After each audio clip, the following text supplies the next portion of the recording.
first things first, for everybody listening, they have heard my opinion of Starfield to the moon and back.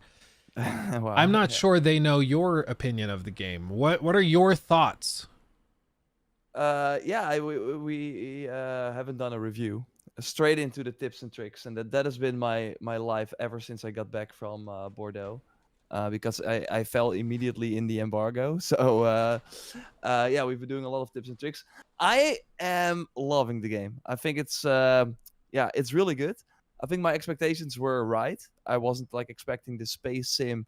I was expecting this Bethesda RPG in space, and I do think it's way more than Fallout in space. It's like they are really doing a lot of cool new things.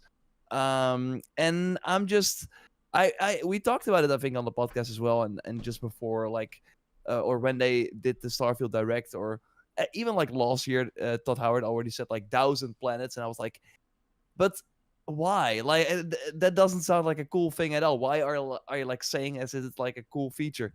But actually playing the game, the idea that there are like still like many systems that I've just haven't been to, or that I can like get missions and go to these planets that I might never come back to. Like I think this game constantly surprises me in a very good way, and maybe that's really like a personal thing, but also usually I figure games out quite fast in terms of like what the sort of boundaries are.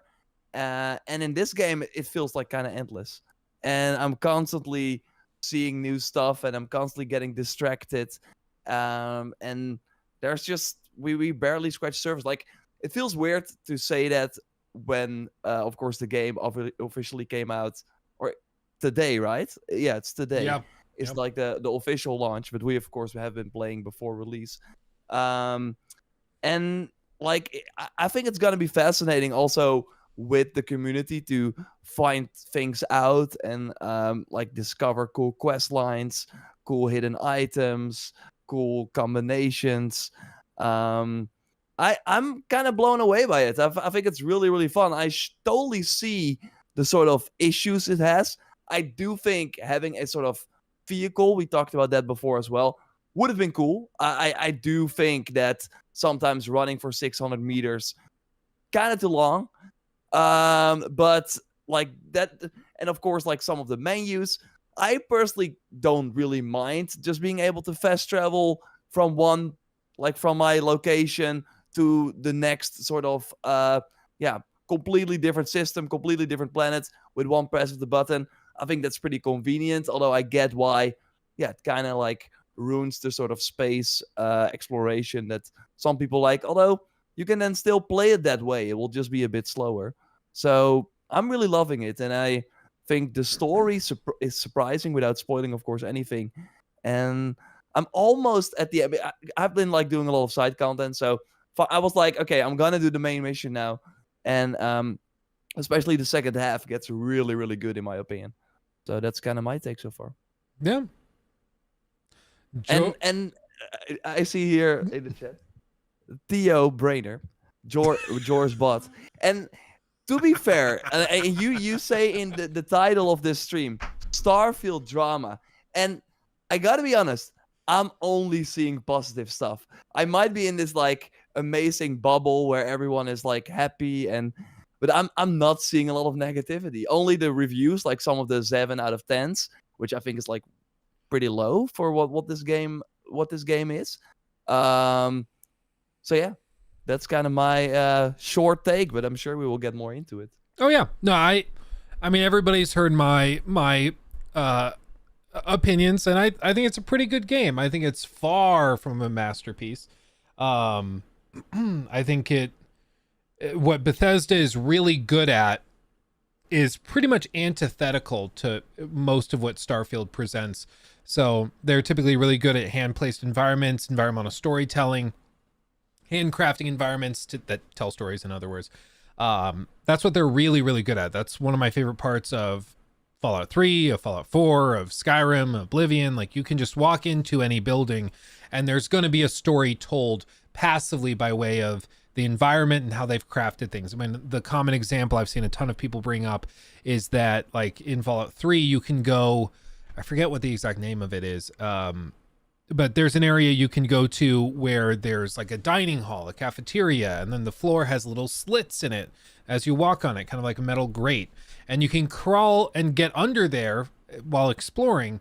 And there's a bunch of like forks and spoons and knives and trash underneath the floor of the cafeteria, because the level designers thought, oh, if people were sitting here eating, there would be stuff that falls through the floor. And so they went to the trouble of adding those little details. That's what BGS is really, really good at. And so for some reason, they decided to do a procedural generation game that they were not particularly good at. And as you said, like there's weird eccentricities that rear their ugly head the more you play. Like if right now the 600-meter run or the 1,000, or I guess kilometer run to a point of interest feels a little annoying or bland, by the time you really start to rack up the hours, it just starts to get mind-numbing.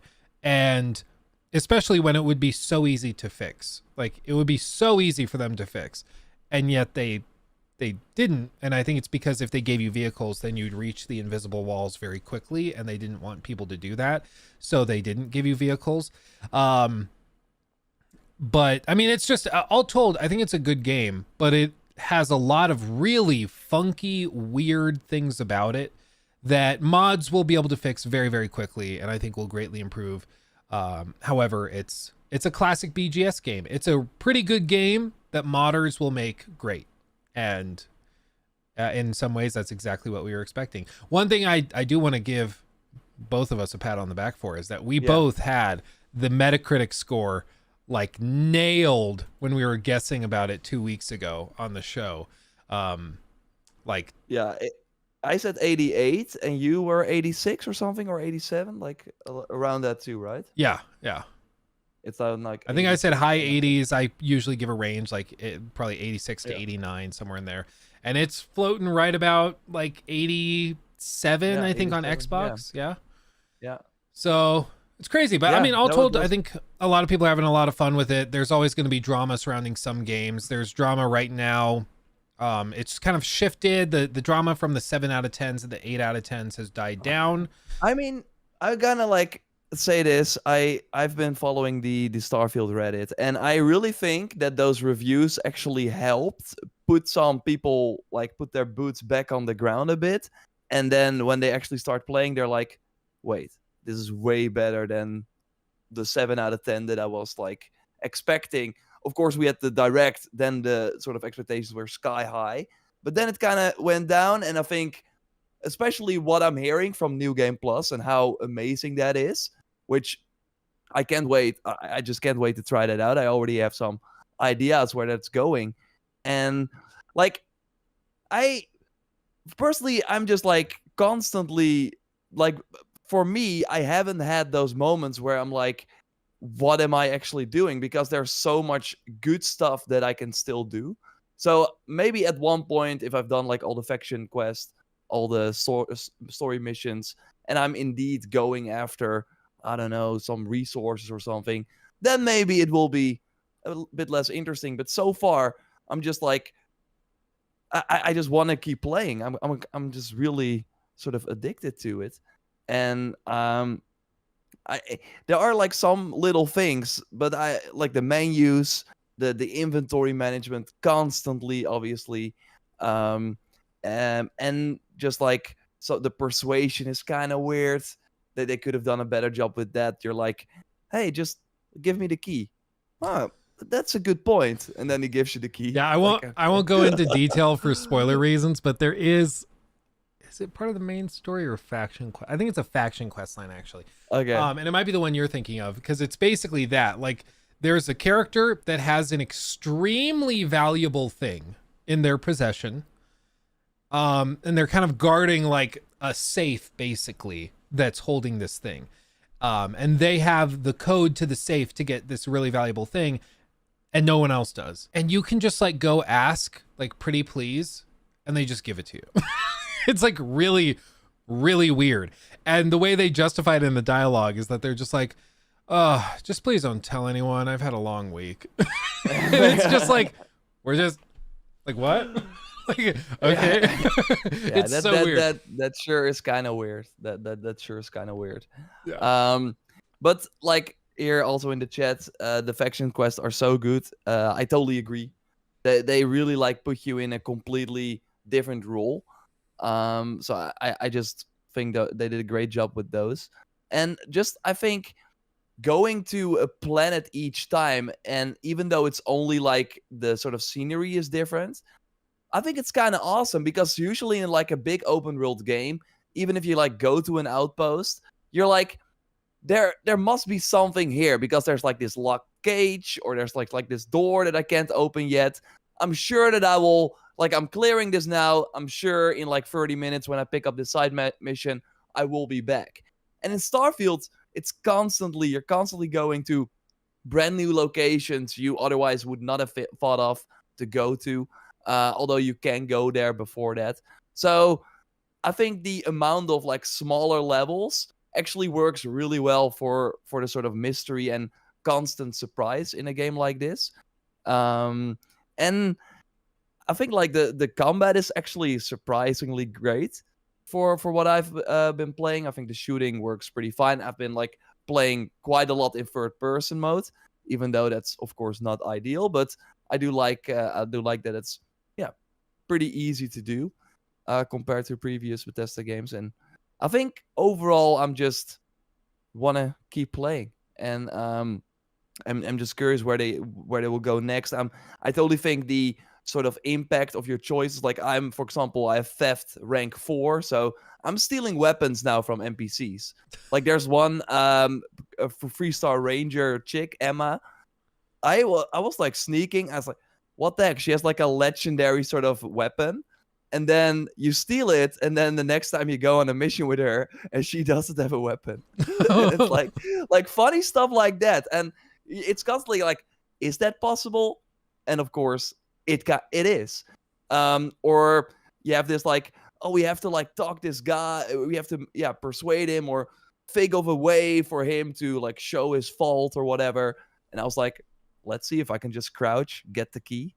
So I did not even talk to the guy. I could just like skip this quest step, immediately continue.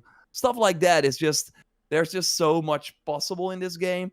Missions have so many different ways that they can go. And obviously on your first playthrough, you will only see one way it will go. But I think that I just haven't seen that in an RPG in quite some time, actually. So I think that's cool. For me, it's been like 5-6 weeks. Because of Baldur's Gate. Yeah, sorry. You know? Yeah, I haven't played Baldur's Gate. I should say that. You're right. Fine, like, of course, Baldur's Gate's probably doing this way better. But I was waiting for the PlayStation version, and there's like a ton of other stuff coming. Yeah. I will totally check that out because I'm hearing amazing things. Another thing for me, Starfield, like I'm not really a space person. I don't know. Never like Star Trek. Yeah, just not into sci-fi. Yeah. Interstellar, I thought it was a pretty bad movie, and I know I'm gonna get flamed for that. But this game, like docking, you're just like, stirring the pot. You're just stirring the pot. Come at me. Now I'm like, this game, like docking and then seeing the first person sort of view where you're like, and just like the sort of.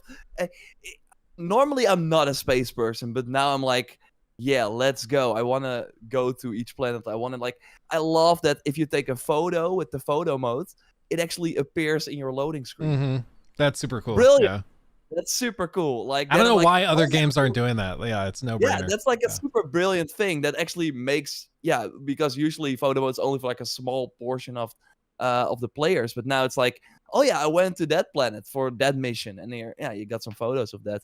So there are like a lot of smart things like that, and I think we really scratched the surface in terms of like, there's like a manipulation skill. I'm not sure if you know about that one, where you can like manipulate people and say, hey, storekeeper, run away, and then you're gonna steal stuff from them. It is great. Like the skill trees, I guess they're not really trees. They're more like small hedges, but the skill system is pretty varied. Like by the time, like even for a lot of people, if you're like level, I don't know, 25, 30, 35, you have played the game for a good long while. Maybe it equates, I'm not sure exactly, but maybe to like an hour per level roughly. And at that point, like there's a lot of skills still to get. Like if you want to get really into base building, you have to basically specialize your character in those skills. There's a whole skill tree a lot of people probably don't even touch until they finished doing everything else other than base building. Like I was actually kind of surprised because in Fallout 4 they kind of push you towards base building pretty much immediately. It's one of the first things you do is you go back with Preston, you clear out the neighborhood, you build a couple of little things. And it's even tied into the main quest where you have to build some stuff to get into the Institute, blah, blah, blah. But in Starfield, it's like a total end game system. Ship customization is very much earlier on, but base building, yeah, you don't want to do it. It's like there for people. I'm like, give me a villa, give me a penthouse on the top of freaking Neon. I will just look over everyone, place all my freaking weapon workbenches and stuff in that house. Not bother with the with the base. Although I know I should because you can like get a lot of resources from it. Yeah. But I like that it's like this. That's why for me at this moment in time, Starfield feels like there's so much possibility. There's so many things that I still haven't really touched. That I'm constantly like, yeah, I'm like, hard to say, but it's like I'm constantly figuring out, okay, what do I want to do next? Because it's kind of overwhelming, but in a good way. I think, for example, also the space battles, I have like the wanted trait. So then the spaceships, sometimes like the bounty hunters come in and like pay up or we're gonna take you out. But then you are, of course, like going to battle them, probably win, and then board their ship, and the bounty like captain has like a way larger ship. So you're like with low gravity, like sneaking around. I'm kind of getting like Call of Duty Infinite Warfare vibes, which was one of my favorite actually. And just like exploring that ship, I'm just really liking it. I think the boarding and stuff. Sorry, I'm no, you're fine. getting sidetracked, but I wanted to insert some positivity here. And a lot of people are like now focused on the fact that I said Interstellar was kind of meh. But hey, here we are. No, I think it's good. And like, I think it's easy for people, as I mentioned in my review, to dwell on the bad because it's really easy for me to quickly say, I think the combat's pretty good. I think the skill system is pretty comprehensive. There's a lot of play styles. Like that takes 5 seconds to say. But if I say, hey, the procedural engine does a terrible job of placing unique points of interest because tons of them are repeated, that's something I have to justify. Like I have to spend 2 minutes showing footage, walking people through and proving that point. Whereas saying the gunplay feels good is something I can just throw out and assert. And I think as a result, it means that a lot of the time on or in the video is going to be spent justifying those like critiques. And as a result, people think that the overwhelming opinion is a very critical one or a negative one. But like I've said a thousand times, I think Starfield is a pretty good game. I don't think it's a masterpiece, but I think it's pretty good. And a lot of people are going to have a ton of fun with it for Imagine getting this on the Game Pass. That's like going into Todd Howard's house and just stealing from him. It's stealing $15 for this game. I'm sorry. What is this? Yeah, Todd Howard calling the police.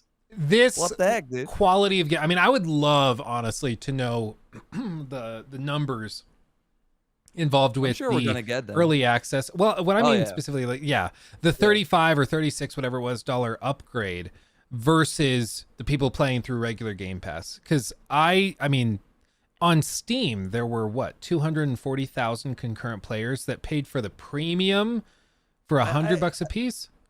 Yeah, I saw a tweet actually saying that they estimated 1 million for both Xbox and PC, like sold through through early access.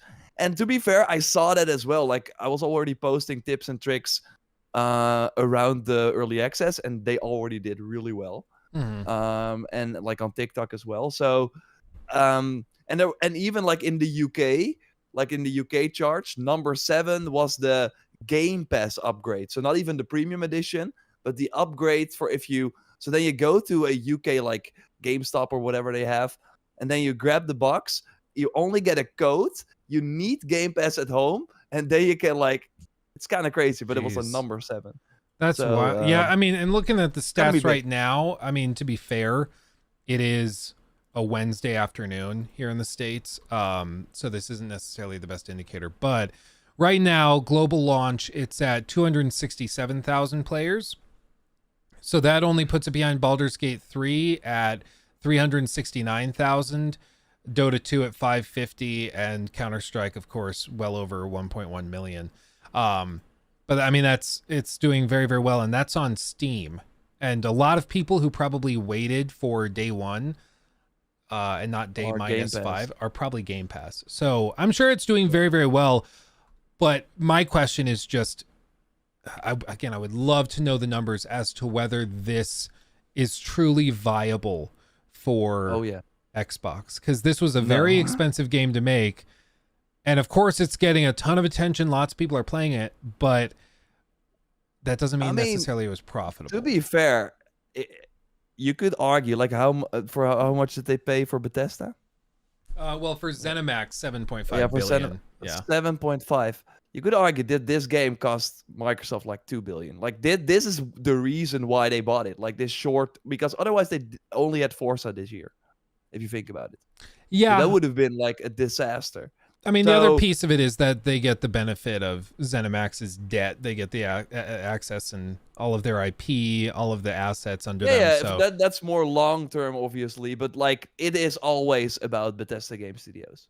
These other games are great, Doom and Wolfenstein, but they only sell like a few million. Like that doesn't like do anything for them. These games are huge. They even estimated that if it would launch on PlayStation, it would sell 10 million. So that's already like money that they're not. My prediction, I think this is gonna come to PlayStation in like 3 years. You think so? I think they will do it. Yeah, because I mean, in 3 years, do you think PlayStation players give a shit? Like, because already they probably will. Personally, like, then we have vehicles with the DLC. Jesus, I think if they wait 3 years, nobody gives a crap anymore. Just being honest. Really? Like, no. Frankly, the game already feels woefully outdated, and it can still be a great game, a fun game, but this thing is pretty far behind the curve. And I think if they wait 3 years, compared to what? Compared to like every other, not just space sim, but open world adventure game, like of the last 5 years. The fact that every time you go between buildings or within a city, you go from within a store to outside into the main city, there's load screens every single time that you move anywhere. Like, that is ridiculous. five going on 6 years ago. But isn't that because if I like put a freaking apple in a trash can in that store, that the moment if I come back 30 hours later, it's still there? I will be honest, I don't know what effect the apple has on load screens, but the effect is like, the same. Because you have like so much stuff going on.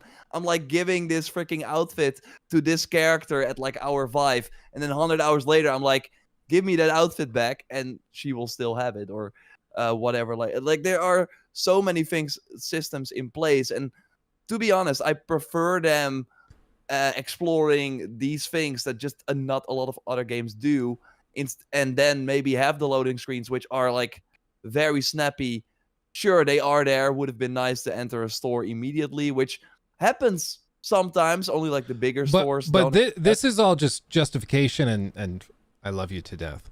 It's a little bit of copium, because like, you're acknowledging that yes, it would have been great if it wasn't this way, and yes, other games that are releasing nowadays, and even 5 years ago with something like Red Dead 2, a game which is very vast in its own right, even a game like that allows you to go to Saint Denis, walk in all the shops, go to theater shows, get back on your horse, run to the snowy area. Not a single load screen or hitch along the way. And Starfield struggles to let you go into a small shop and then walk back outside without a major load screen that stops everything for 5 seconds. Like, I know you like that. Like, the interiors in Starfield are like way more impressive than in these other games. No, because they not can at all. Focus. No, I feel that way because I'm really like, okay, damn, this spaceship looks really, really great, because I obviously bored it with like a load screen. No, I would take Saint Denis over New Atlantis any day of the week. Like, I think sure, yeah, but then you freaking are like comparing it with Rockstar. Like, I can also point at Rockstar, and yeah, nobody is as good as them. It's $70 Because is they, $70, like, $100 is $100. Like it's yeah, all but human money. I can also compare it with another freaking King Kong game that is coming out. It's also $60, and that makes Starfield looks like amazing. And So I would agree that King Kong game would not be worth your $60. I totally agree. But if we're just comparing apples to apples, if we're just trying to say technologically what is inferior, superior, what is keeping pace with the industry and what isn't, I don't know how you argue with a straight face that Starfield is on par with the competition in the AAA dev space. Like it's just like it's still, they can pump out great games that are fun to play, that are expansive, that are captivating. That all can be true while also using tech and using systems that are years and years don't you agree behind. that is what makes games in general so exciting? Is because this completely, like, this team can make a very similar game to other companies, like an open world RPG type exploration game, but do it in their own way that has all these, like, items that you can grab, can throw, can put in your base, can, like, stack on top of each other. I can't do that in a lot of other games. And sure, you might be like, yeah, but why would you put that in the game if that means it has a load screen everywhere? I'm just, like, not sure if that's the reason, but I would imagine that because they have a lot of, like, tiny things, like a lot of data that is, like, that requires, like, processing power in these small spaces, that is probably what makes, yeah, loading necessary, because yeah, you can't have that, like, seamless. Otherwise you might have, like, yeah, sort of like slow down when entering a room. So Yeah, maybe this, like, a better way to do it. no I doubt. Like prefer them going in this crazy different direction where I can steal from every NPC and they all have different items. I'm like, why is this, like, this deputy, I can, like, steal from her? No, she doesn't have a gun. They remember that 20 hours later, that 20 hours ago, I stole her gun. They still remember that. And I'm using her gun and she doesn't have it anymore. I mean, I think that's pretty keeping funny. track of NPC inventories, I don't find that too shocking. I mean, it's just a registry or a CSV file tied to the character's inventory. It's just one of the many things I feel that this game that I just haven't done for a while in other games. In this, like, huge space where at any moment I can, like, be in New Atlantis, then a few minutes later I can be on a completely different planet. I think it's, like, cool that, sure, there are some things that we have to sacrifice for that, but I prefer that over every game being this massive open world that will maybe feel samey because they have to, like, be on the same technological level. And I totally understand everything you're saying. And absolutely, they make trade-offs. They sacrifice some things to do other things. It's like Todd Howard said in that documentary, I think it was for the development of Skyrim, where he said, we can do anything, we just can't do everything. So we can have 1,000 potatoes in a room that all fall out when you open the door, but we can't do that and do these other things. That's absolutely true. But it doesn't change the fact that they've sacrificed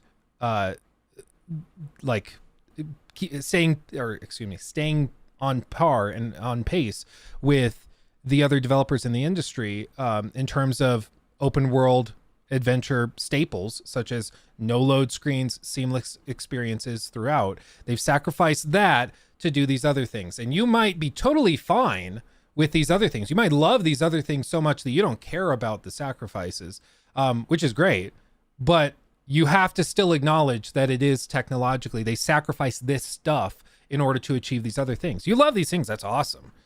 But you have to acknowledge that this was sacrificed in the process. And that's all I'm saying. Yeah. But that's a trade-off. That's not a sacrifice for me. It's like a trade-off. It's like I'm fine with those things. Like, I love this game. I'd say what I'm playing so much. I'd say if I'm playing chess and I, like, give a knight for a rook, it's a trade-off and a sacrifice. Or if I give a rook for a knight, it's a trade-off and a sacrifice at the same time. Like, they're very similar. Sure. But the sacrifice sounds like very negative, and trade-off sounds like, it's like, in that game I cannot do a lot of things that I can do in Starfield, but it does have the, like, seamless open world.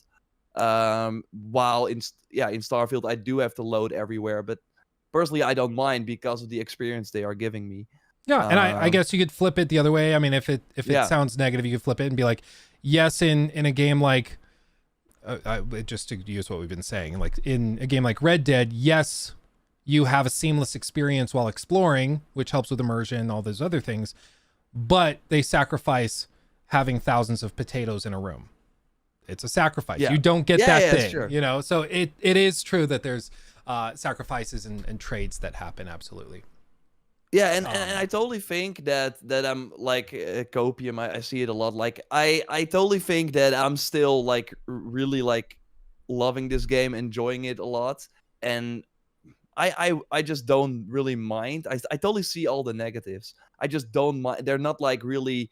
When I play, I like get way higher highs than I'm like fine with the annoyances. I'm fine with having to drop all my stuff constantly because I want a fast travel when I can't with like a full inventory, which doesn't make sense. And I think that that's great. Like I think so often when we talk about games, like we can point out a bunch of stuff that they do really good, that are super interesting, that are fun, captivating.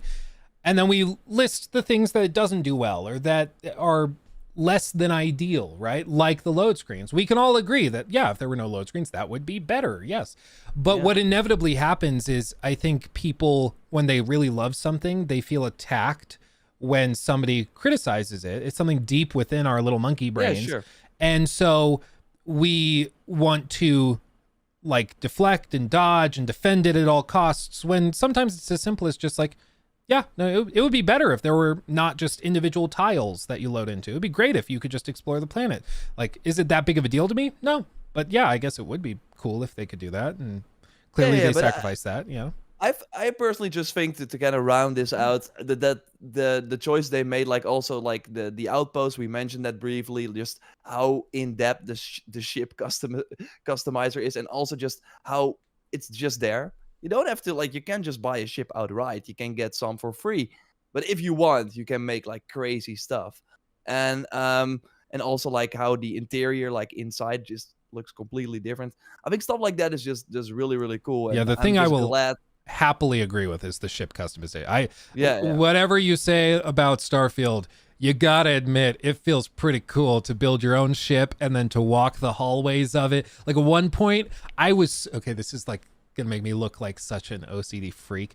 I hated that like the center of my ship made it so when I walk in, I have to walk around, but only the right side. I couldn't walk around both sides. So I redesigned the whole ship so that it would be symmetrical on both sides so that I could walk left or right to get to the cockpit. But you can do that in Starfield. It's crazy. I freaking love it. I'm looking at the chat. It's like funny. That's a mistake. You came in here attacking Interstellar. Hijacking your stream. I mean, oh man. Why